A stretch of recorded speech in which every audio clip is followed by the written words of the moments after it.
اے رات کو ہی حسین رات ہے، اس رات کے بارے میں کیا کہنے؟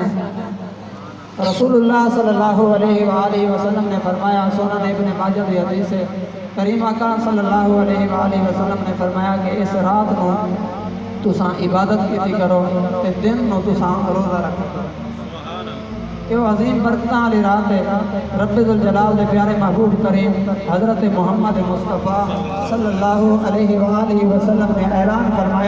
فرمایا اے میرے امتیو سن لو، اے او پیاری رات ہے کہ اللہ تبارک و تعالی آسمان دنیا دے اوتے تجلی فرما کے اعلان کریں گے کہ ہے کوئی منگن والا میرے کولو میں انہوں عطا کراں، کوئی ہے میرے کولو بخشش طلب کرن والا اس سونی رات کے اندر میں ان دی بخشش کر دیواں، کوئی ہے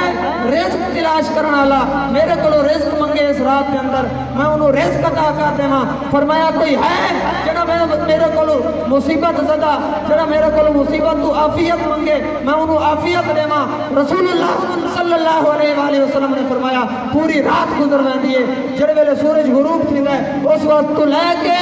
صبح تک، جڑے ویلے صبح طلوع تھیندا ہے اس وقت تک رب ذوالجلال دیاں اے نداماں آندیاں رہن۔ سبحان اللہ سبحان اللہ سبحان کتنے اللہ۔ خوش قسمت لوگ ہیں جڑے اس رات نو عبادت کرے سن، جڑے اس رات نو بخشش منگ سن، جڑے اس رات نو مصیبت و عافیت منگ سن، جڑے اس رات نو بہ کے زارو قطار رو کے رب ذوالجلال کو اپنے جڑے گناہ کیتے انہوں دی معافی منگ سن، رب ذوالجلال ضرور قبول فرمے سی، کیونکہ ہے قول محمد اور قول خدا، فرمان نہ بدلا جائے گا، بدلے گا زمانہ لاکھ مگر قرآن نہ بدلا جائے گا۔